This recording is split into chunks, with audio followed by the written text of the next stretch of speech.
listen, there is a stigma. When I quit my corporate job, I did it because I was, as I said, I started this as an investor and I wanted to develop, and I love development and flipping and building from the ground up. I've built 3 houses from the ground up. I talk about real estate all day, so. And I'm also a very curious person, so if I meet you, I'll ask you, your name, what do you do, but where do you live, and if you take me to your neighborhood, I know the neighborhood, I'm going to start asking questions. Where's the septic so we can do the septic in section? And I'm like, the what? The septic. And I'm like, crap. So excited today. So excited every day, actually. Today we're going to pick up Ignacio Villanueva with Douglas Elliman. What a backstory. Ignacio worked with American Express. I think that's where he honed his customer service skills. Then he also worked in the media industry like I did. And so excited to pick him up today. So curious to see why he transitioned and how he blended or how he leveraged his skill set from his previous industries into real estate. And he is crushing it, and that's exactly why we've invited him to the podcast. Ignacio, how are you? Hi, Enrique, how are you? I'm doing awesome. So good to meet you. You too. And buckle up for safety. Buckle up for safety, and check this out. Panther Coffee. Espresso doble. Espresso doble, exactly. Cheers. You know how I roll. Cheers. Thanks, man. So you just came from a showing. How'd it go? It actually went really well. It's off-market property that I've had for a little while. It's shown a couple of times, and this was a second showing, so I usually try to bend over backwards always to do the first, especially the follow-up one, because that's always a good sign. I love it. So wait, off-market property. Tell me about off-market properties, and then we're going to get into your journey. What about off-market properties? Off-market properties used to be a thing, let's see, back in 21 and 22. Late 20, 21, and 22, when the market was going up in flames here in Miami, and you had very little inventory and a lot of buyers.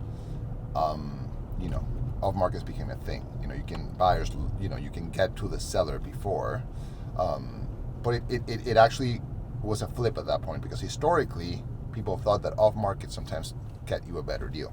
I mean, you can buy them cheaper, and sometimes nowadays, certain off-market properties I see are very premium properties that have something special for whatever reason.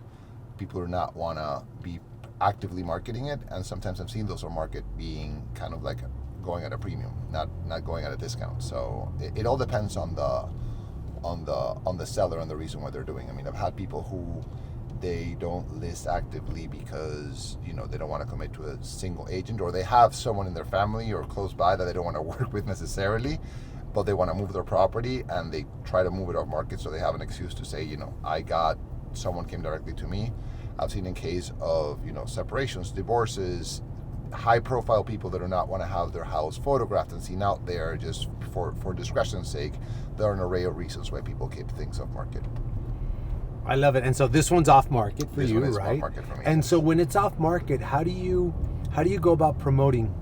Well, it's a pocket listing, and I think if you're doing an off market property and you're working with an agent, I mean, that is kind of representing you as a seller. You usually is because you farm that area or you work that area really well. So Morningside, for example, which is a neighborhood, is a gated community here in Miami. That's where I live. If you do an aggregate of sales in 21, 22, and 23, I am the agent that has sold or transacted the most Morningside when you do aggregate buyer or seller side. I live there. My family lives there. My kids go to school in the area, so they go to Cushman, which is a very relevant school. So I am kind of very much in that atmosphere, in that ecosystem of people who are looking for Morningside, which hence has allowed me to know certain people who might not be ready to sell this, but if the right buyer comes along, they would sell, and that's the case here. Fantastic. Remind me after the podcast. I do have a buyer that's looking in Morningside, and we should definitely have that conversation. Let's have that conversation. I actually have a listing coming out tomorrow. I should yesterday. I also have an on-market coming on the market tomorrow in Morningside as well. Man, I love it. I love the neighborhood. So we'll talk about that off camera, but on camera, let's talk about your journey, right? Okay. So what an exciting journey. I think that your background has almost led you to be the closest thing to the perfect agent, If right? that exists. Probably the closest thing, right? So as I understand it, by the way, I love this area. We're driving through, I guess this is Little River, right? This is now, it's one of those things that ages ago nobody knew what the hell it was, and now it's become pockets. Like, this is technically the Little River. Over there, it's Palm Grove, or Mimo as people know it if you're on the other side of the train tracks.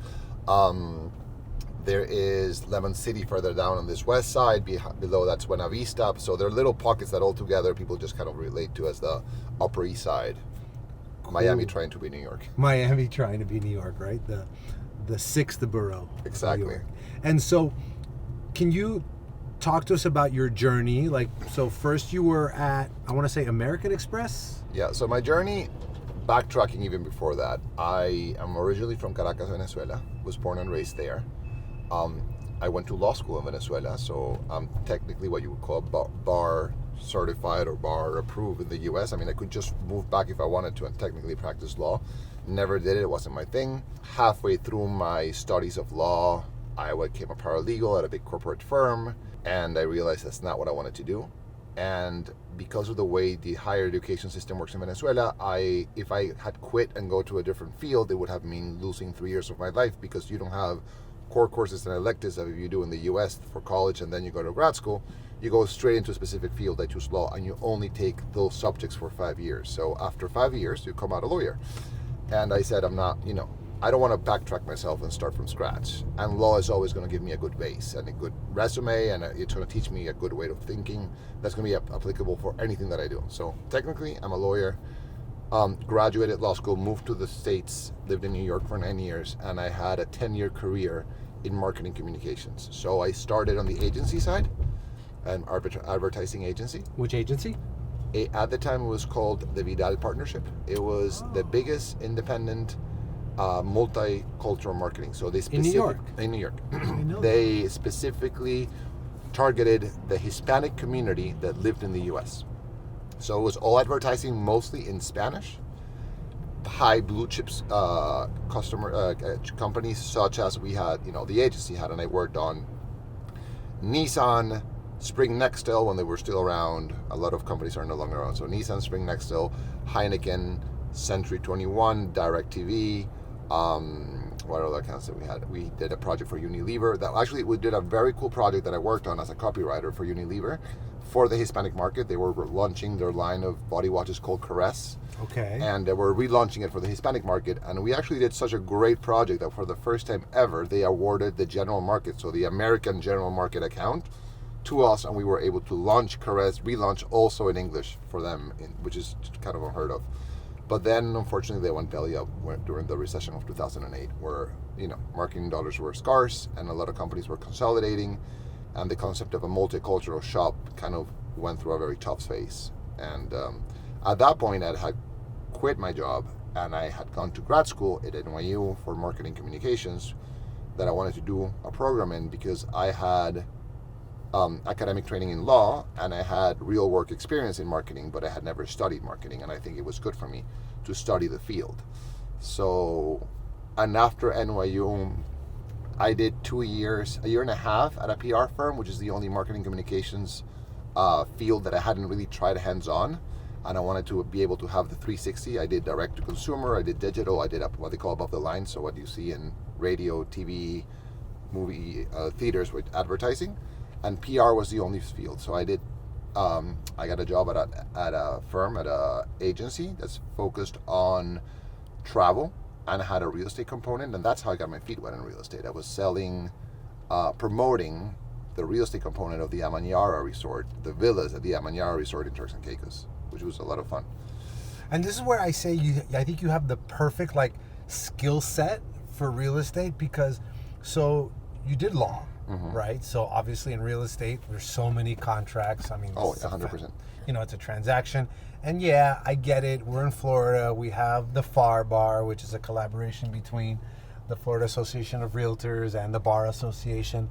I get it, but then there's addendums, and then there's addenda. There is, and if you do enough, transactions, I've been in situations where the actual standard contract, the standard verbiage, is being rewritten by attorneys. I mean, especially when you go to the really high-end transactions, when you're actually going, $5 million and up, you have buyers and sellers that have usually a staff of attorneys on the background that are revising every single contract they sign. And I've had situations where they're rewriting the minutia of the smallest little clause because they don't like the way it actually obligates or compromises their clients. So you need to know your way around a contract. Tell me what's the most common clause you see rewritten or that you rewrite yourself? Let's see. I think the most common clause that I see or rewrite myself. Well, FIRPTA, there's a FIRPTA withholding and there's a whole addendum that you have to do. FIRPTA, what actually happens when you're actually there's sellers and non-U.S. resident taxpayer. There's this whole thing where the buyer, the title company, needs to withhold a certain percentage, which is a considerable percentage of the total seller funds, and they withhold it and send it to the IRS. That is to make sure that the seller, once they sell, if they're not a U.S. taxpayer, they actually file a tax return so they can actually pay taxes on those funds. There is a part of the contract you can kind of scratch in the standard contract in Florida and sign an addendum that you still have to go through that, but it allows the buyer more flexibility of the amount is being withheld, I believe, and how fast they can get that money back once they file a return. That is a clause that I see sometimes scratched and revised. Oh, I need that best practice. You got to send me that clause and what you. And I'll tell you the addendum. More than the clause, the addendum itself as well. The one I changed the most is the one where sometimes in commercial deals, when you're done with due diligence, you're supposed to. I think the way the contract reads is you hand over that due diligence to the. Like if you cancel the deal, you hand over your due diligence kind of research to the seller. And a lot of my clients are like, I don't want to. A lot of my buyers don't want to hand over their due diligence to the seller, so they scratch that out because they incurred all the costs, and for whatever reason they couldn't move forward. So anyway, they don't. The other clause that it gets scratched very often, especially in 21 and 22 and 23, was the appraisal contingency that comes baked into the financing contingency of a residential contract. So that basically says that if the house doesn't appraise, the buyer, and the appraisal comes lower than the contract price, the buyer has the right to back out of the contract and not lose their escrow deposit. And as the market price increased and the craziness of 20, 21, and 22 was happening, appraisers were not catching up with the market, and very often deals were killed as appraisers. So we were scratching those appraisal contingencies, and you were saying that the buyer, regardless of the loan, they were committing to paying X amount over appraisal if the house didn't appraise. Right, because in an increasing market, unfortunately, appraisers, and I get it, they're looking at comps, which are sold properties. They're looking backwards. They're looking in the rearview mirror, what's happened. But in a market that's increasing, you gotta almost skate where the puck is going. You need to look forward, and I think there are a lot of people that get involved in a transaction, not a residential, commercial as well. And I think you need to index for inventory, for example. And that's I had an appraisal yesterday. Listen, people think that the market is slowing down. The market's still crazy. I listed a condo in Edgewater, and within 2 days I had 3 offers. We're under contract. I had the appraisal yesterday. I always like to talk to appraisers because the way they think, it always makes you a better rounded broker or agent. And we're talking about that. You need to index for demand and for inventory. If you have, if things were going to contract in 2 days and you know that there are 3 offers on that thing and it's going up asking or above, that tells you that there's more demand than supply for that specific type of inventory. So that needs to be factored in when you're doing an appraisal. And that you priced it right. Yeah, because what happens then is if everyone's depending on the appraisers are killing every financing deal, and it isn't until someone comes and pays cash that doesn't have an appraisal contingency and pays whatever they want because they're not being made honest by a bank, then you have a new comp that allows the market to go up. Because if you have to only go look back, the market would never go up because every thimble transaction wouldn't appraise. Because you have to appraise to what closed before.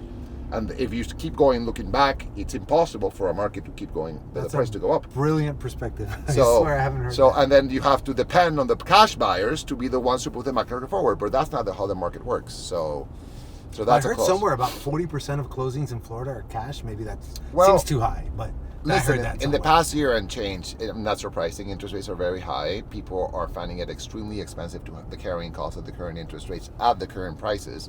So, cash is king, and only people who are, they're not going to be having monthly payments are are able to buy. And you always have the international buyer.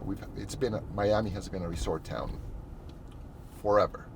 Now we have full-tier residents of high net worth Americans who are living here, but until 4 years ago, the bulk of this market was a resort town, people who were buying second homes. So in that sense, when you're an international, it's very hard for you to finance a purchase unless you have a private banking relationship. So Speaking of private banking, then Yeah. you went to Amex somewhere. I worked after my stint at the PR firm that I worked with, Amon Resorts. I got a call when I was working there from a former boss saying that she was working at Amex and they were looking for someone with my profile, and I had always loved that brand, and I thought the idea of doing brand marketing for American Express was going to be the best school possible. And I went there and I worked for 6 years, and I managed at the end the brand, the American Express brand, no specific products, but the brand in a nutshell, all of Latin America. So Mexico all the way through Argentina, including the Caribbean. So, what did you get out of that experience? More branding or more Everything. customer service? I think both. I mean, American Express has customer service as their DNA, and that's what sets them apart from any other financial services brand, I think. I mean, the way they service their customers, it is the reason why people will stick with Amex forever. And when you're in sales, you are customer facing.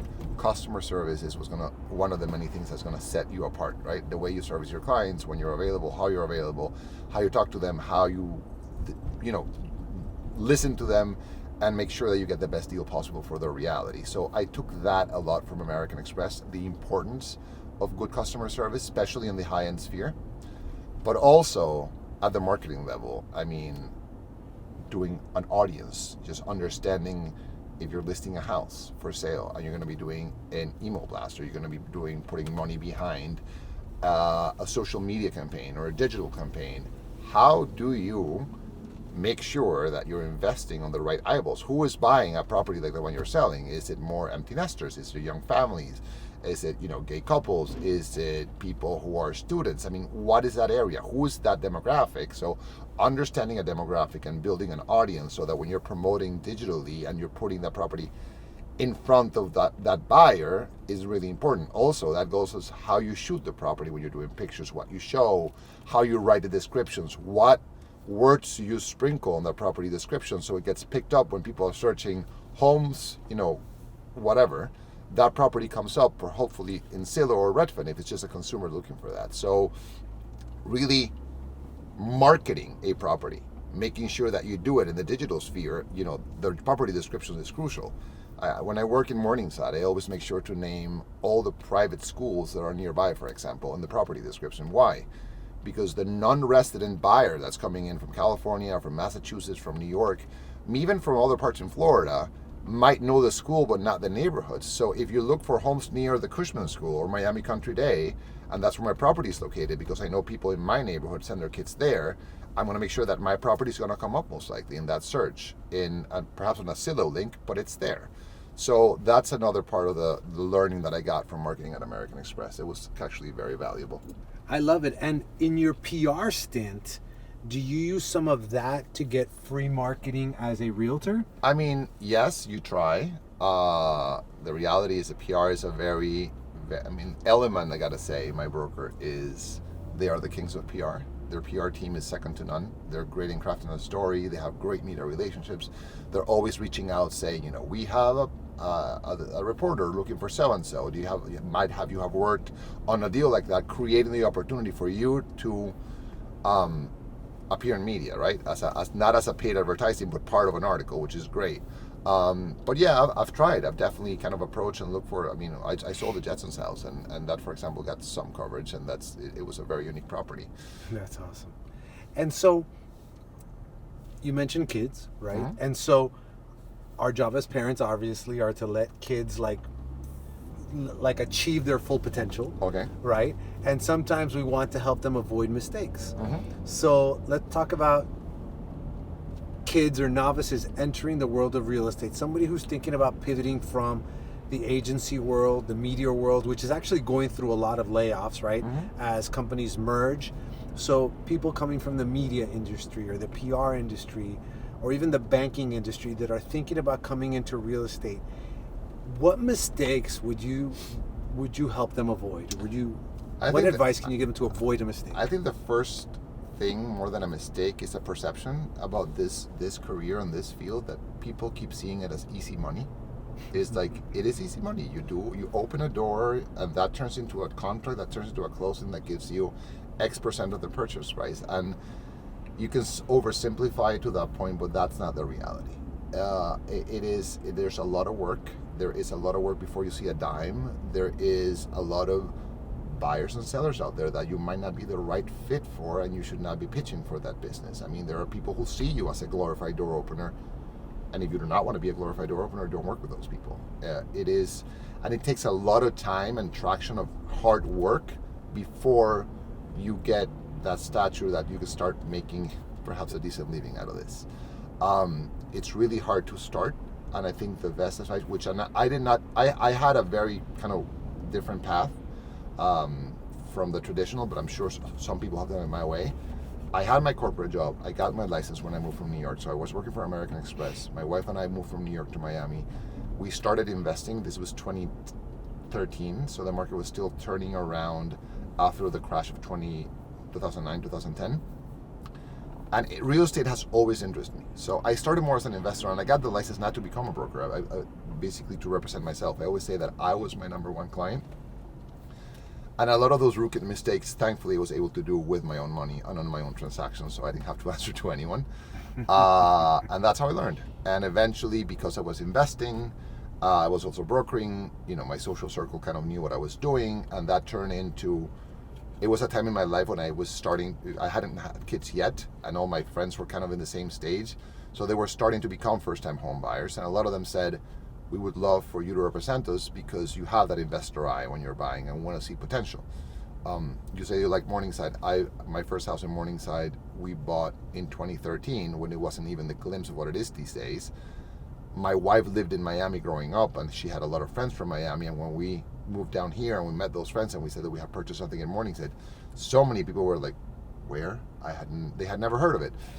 And as Morningside has evolved and turned into what it is, it's kind of become my best resume. Like, you saw this a mile away. I mean, I've gone to 3 different houses in that neighborhood, and it's been great.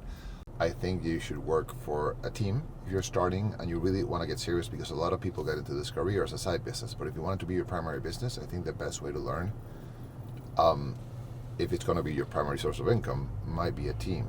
And again, I was saying that a lot of people might not like the idea of a team because it takes away that flexibility that people think it's great about a job, that you work when you want to, or you don't work when you don't, which is really not ever the case.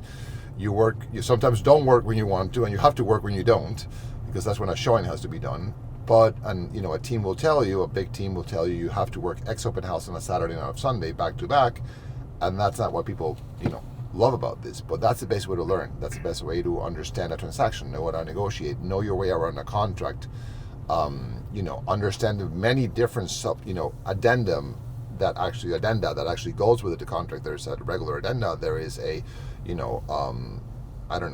sale of buyer's property addenda. There is so much around there that you need to get familiar with. Buyer attorney approval, seller attorney approval. That people like to kind of casually slide in sometimes, which is the worst addenda that I would never agree to. The buyer attorney approval? The seller attorney. Because you're basically giving the seller the possibility to go to contract with you, but keep marketing the property and simply get a better offer and cancel yours. The beauty is, once you get a contract done, you want the upper hand. You want to be if you're the buyer, you want to make sure that that seller doesn't be in a position to cancel your contract if you get a better deal. It's very easy to negotiate with someone else when you have something certain that you like. That's the best way to negotiate from a position of power to get even something better. I love it. By the way, that's my favorite house I've seen. Yeah, that's a beautiful house. Wow. This is all the historic side, by the way. I love it. And right in front of the tennis courts. Gorgeous place. So part of the shortcuts, right? Getting back on track, sorry. Part of the shortcuts are, so maybe get on a team. Yeah. Get on a team. It's going to be a little more demanding. Prep for the demand that real estate is. People think it's like a weekend gig or a once in a while gig, but prepare for if you're going to make it a career, which is the people we're talking to, people that are pivoting careers. If you're going to make it a career, brace for it. I remember telling some of my team agents is I'd rather you take Monday and Tuesdays off and work Wednesday through Sunday. Yeah. Because the reality is, if you do residential, you're going to work weekends. 100%. And after hours. And after hours, yes. Now, any other shortcuts? So I know you were saying look at contracts, understand all the contracts. That's obviously important. Understand the demographics of the area that you like. That I technically am working all floor. This is a personal decision that I make. I mean, by the way, I'm not the messiah of this, and I don't think that what I say goes. This has worked for me.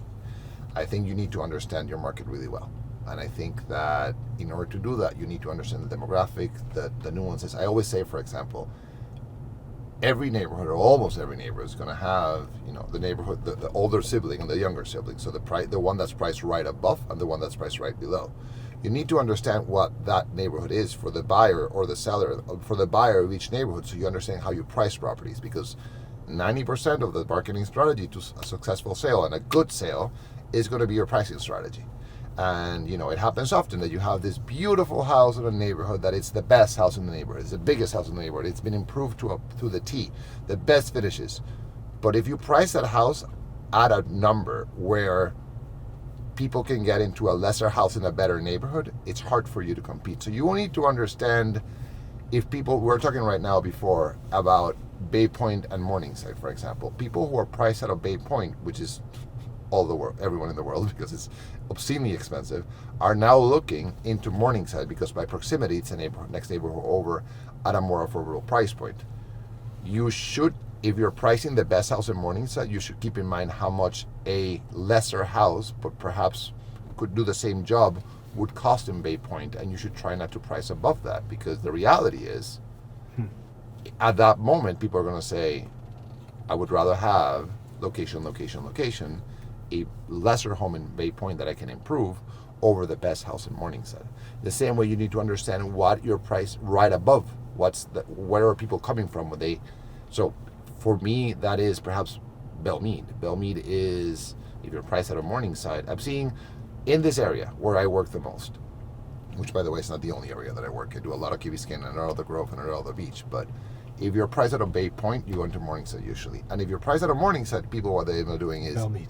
If the people want the location, they go to Belmead. But if they want the size, because they want a bigger home, they want to be comfortable, they go to the Shores. And that's where it becomes like this, right? The buyer that is willing to put up with a smaller home, with a smaller yard, but it wants to be more centric, is going to look for Belmead, which it is a very comparable location, slightly up north from Bay Point and Morningside, much smaller lot. Your standard lot in Belmead is going to be 6,000 square feet. And the homes are a lot smaller. They're very narrow and deep, the lots. So, but if people do not want to put up with a very small home, a small bungalow, then they say, I'm going to go to Miami Shores. So capturing a little bit of what you're saying here, Ignacio, is I'm seeing that I know you dabble in other neighborhoods, but you're a specialist in this neighborhood. And I notice as agents that are crushing it, the better agents get, the tighter their geographic kind of boundaries are, right? So they become experts in neighborhoods, not in cities. Yeah, I say, and I've had people reach out, we want to buy something in Broward, we want to buy something in Palm Beach County. I'm like, I mean, there's one community in Broward that I know like the back of my hand because family and friends have been going there for a while, but rarely do I do business there. I would refer people out if they call me about Broward or some other areas, unless they're very specific pockets. I know, and I think this sounds super stereotypical, super cliche, but high-end Miami. I mean, I don't know how to comp something if you're going too far west, are those communities too far west, or how to comp necessarily all that well Doral, for example, or certain parts of Kendall. The Grove, I can comp like the back of my hand. Morningside, I live here, so I live and breathe Morningside, Bay Point, Belmead, Shorecrest, El Portal, Miami Shores. That, it's my bread and butter. Key Biscayne, also I do a lot of the beach as well, but that's where I focus on, and because they all kind of, as I was saying, they intertwine. I mean, perhaps the buyer, there's a lot of people that get out of the beach and come to Morningside, or get out of the beach and go to Bay Point. I see it with my daughter's school. A lot of people live in the beach and they love the beach, but sometimes their commute is becoming more complicated, and they start saying, wow, I love the proximity that Morningside offers to Cushman. The fact that you can walk your kids to school in Miami, that is an added value. So you need to you need to know not only your neighborhood, but what is your neighborhood. You're always competing with something else, not only within your own neighborhood, but in a different one. So those are the comps that you need to keep in mind. How did you get over? You mentioned that your first few deals, I think, were from your sphere of influence, your friends. Sphere of influence is such a real estate term, but it means, your friends and family, right? Okay. And so I see a lot of realtors that pivot from another career embarrassed to say they're a realtor now. There's a certain stigma of who and what a realtor is. And so was it never an issue for you, or was it an issue and you overcame it? I think that I love it so much that it wasn't an issue. Listen, there is a stigma. When I quit my corporate job, I did it because as I said, I started this as an investor and I wanted to develop, and I love development and flipping and building from the ground up. I built 3 houses from the ground up. It is my passion, real estate, residential real estate in general. I love it. I love the creative process of renovating or building. I also love selling, and I love seeing how I can see houses every day. That's what I do every day. I actually enjoy it, and for the first couple of years when I quit my corporate job, I was focusing on development, and I was being more reactive as an agent more than proactive. And then one day I said, why am I doing this? I mean, there's so much money to be made here. There's so much business. And that's when I proactively started to market myself as an agent. Yes, there is a stigma, and I think we go back to what I say. People have oversimplified this job as easy money. People think that we're glorified door openers, and you can be that. A lot of people can be that, or you can actually be a resource. The reality is, it is too easy to get a real estate license in Florida or anywhere in the States. And I think that is part of the problem of why we're branded this way, and a lot of people have this stigma. I always say, if you're going to become a commodities broker, and if you want to work for, be it Fidelity or JP Morgan or Goldman Sachs, you have to take so many tests just to be able to sell commodities to a client. To be able to say, invest in Tesla, or buy the S&P, or sell this and do that. And when you think about it, it's smart. People are trusting you with their savings, with their money, and you want to make sure that you know what you're talking about. You understand what an option is. You're just not pushing people towards the right thing. But in the average American, your investment portfolio, perhaps it's going to be an important part of your savings, but the biggest part of your net worth is going to be most likely tied to your real estate investment, to the home that you own.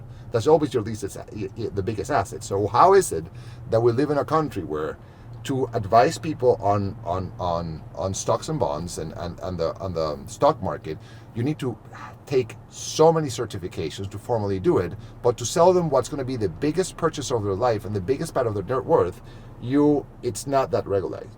And people, there is a lot more glamour to work for JP Morgan than to perhaps work for Douglas Elliman. And people trust you with a bigger part of your net worth when you're buying a home. So I think that's part of the reason. I get so many calls that people's like, I got my license. I'm like, congrats. What do I do now? I'm like, find a client and sell. Well, that's part of what this podcast is about. Yeah, right? What do I do now? How do I shortcut? Where do I get my first Because people client? think, again, it is easy money. And it's not necessarily the case. So let me ask you this. Beyond family and friends, right? And we'll start wrapping up here soon. Yeah. Beyond family and friends, how did you get your 5th client, right? So everybody's first 4 clients are family and friends. How'd you get that first non-family and friends client? I do a lot of marketing. This is, again, very stereotypical. I do a lot of marketing in social media. Organic. My social media, Browsing for Housing, is my Instagram handle. It's not a lifestyle Instagram. It's not an Instagram of me walking barefoot down the beach or driving a convertible like people expect the lifestyle to be in Miami. It's about knowledge. I just put out knowledge out there. And people have been following me, and sometimes it's entertaining, sometimes enlightening, sometimes it's boring, but I've heard that people actually like it, and I've gotten a lot of clients from there. The past 3 months I've done 4 closings of people that have been following me for a while, and they reached out one day. It's like, I like the way you think, I like the way the knowledge or the expertise that you clearly show that you have on the matter. We're looking to buy, we're looking to sell, and that has gotten me clients. Morningside as well, my neighborhood has been, I talk about real estate all day, so, and I'm also a very curious person, so if I meet you, I'll ask you, your name, what do you do, but where do you live, and, if you tell me your neighborhood, I know the neighborhood, I'm going to start asking questions, a little inquisitive in that sense, and people have gotten to know me a little bit. I love it. So, straight? Yeah, let's go straight. Awesome. Look at this, more. Yeah. More new construction. A lot. So, Ignacio, I'm going to follow you, Browsing for Housing. Yes. All right, on Instagram? Number 4. Browsing, number 4, and then housing. Browsing for Housing, I will follow you. And I remember the guy selling this. So browsing for housing, and man, any final words of wisdom? We'll talk off market properties when we're off camera. Off camera, that's what it goes. That's how you have to do it, right? Work. It is about work ethic. It's about showing up. It is about having the discipline. There are moments that are great. There are moments that are not so good. You have to power through. It's not for everyone. It's not easy money. But if you have the work ethic and you have an eye for it, and you're thinking about the good of your client, not about the good of yourself, because reputation of being self-serving in this industry, in this town which is so small, will catch up with you very, very quickly. I think it's not assured success, but you will be ahead of the curve. What are the biggest mistakes you've made? What is the biggest mistake? One of the biggest, because to pick the one is too hard. Well, the biggest is I didn't understand when I first, and this was an investor, and thankfully I was my own broker, so I should have known that as a broker and as a buyer. I didn't know that Miami had areas that were on sewer and areas that were on septic tank. And I bought a house as an investment without asking sewer or septic question. I bought the house, renovated it to the T. It was beautiful. Put it on the market. It was what I call my HGTV project. I put it on the market. We were ahead of schedule, under budget. Put it on the market. It was an inventory crunch. Day one, put it on my Instagram. Got a call from a friend. We're moving to Miami. We're looking in the area. I want to see it at 5 p.m. I listed an hour later on the MLS. I got a call. I have to see it. A client's looking in that area in Miami Shores. I'm showing it at 5. We have to see it before 4:30. Bidding war. Go above asking. Go to contract. Go to inspections. And the buyer's agent says, "Where's the septic so we can do the septic inspection?" And I'm like, "The what?" "The septic." And I'm like, "Crap. I put all this money into this house, and the septic might be in bad shape." I didn't even know there was a septic. Thankfully, it was in perfect shape. We were able to find it. I was able to bluff my way through that one, find the septic, open up the tank, and it was in perfect shape. And since then, I've learned that you have to ask if it's septic or sewer, and a lot of agents don't even. I've gotten the answer most 97% of Coral Gables is going to be on septic. I've gone to places in the Gables so they insist that it's on sewer, and I've learned how to find out. You have to ask for the water bill. When they say in the Gables, they say no, we're on sewer. I'm like, "You're not on sewer." "Yes, we are." I'm like, "Give me a copy of your water bill." And then I show them, you're not being charged for sewer. If you're not being charged for sewer in your water bill, that means that you don't have sewer. All your water that goes out, down the drain, down the toilet, down everywhere, is going to a septic tank that you manage your own. Dude, I just learned that. So the water bill will tell you. Yeah, because, by the way, if you get charged $1 for your water bill for the water coming in, you're going to get charged $2 for the water going out. It's more expensive, the sewer part, than the water part. So, for example, when you put in a sprinkler system that is going to be not doing it on a well, that you're not doing a well on your property, but actually connected to the city water, you do what they call a sub-meter, because that's water that they know that if it's going to the sprinkler, it waters the plants and goes into the ground. It's not going to come out into the sewer system. Right. So you put a sub-meter so they know that this is the amount, all the water that came in, but this is the amount of water, whatever goes to the sprinkler goes through water you're not being charged on the way out. So if you want to know for real if a property is on septic or sewer, you need to ask for a copy of the water bill. Man, if I only took that away today, it was brilliant. But I took that away. I took some off-market properties away. There we go. Man, thank you for being with us today. It's been a pleasure. Thanks for reaching out. I will follow you. I will comment. I will follow you, and hopefully we'll close the business together soon. Amen. Is this a good place to drop you? It is a good place to drop you, and thank you for the cafecito. I love it that you went Panther Coffee, local brand. Awesome, buddy. I'm going to drop you right here. I love this building here, by the way. All rentals. You're starting to see rental community apartment buildings in Miami, which were not really a thing. I got one under contract. Yeah. I'll drop it. I'll drop some more information on our podcast, but we have I do have one under contract, a syndication for a multifamily, so fingers crossed. Thanks for reaching out, and let me know. I'll send you the link of the property on Morningside if you want to see it. I love it. Tonight, okay? I love it. Thanks, Enrique. Be good. I hope we do a deal. Awesome, man. Take care. Ciao, Thanks ciao. for reaching out. Bye.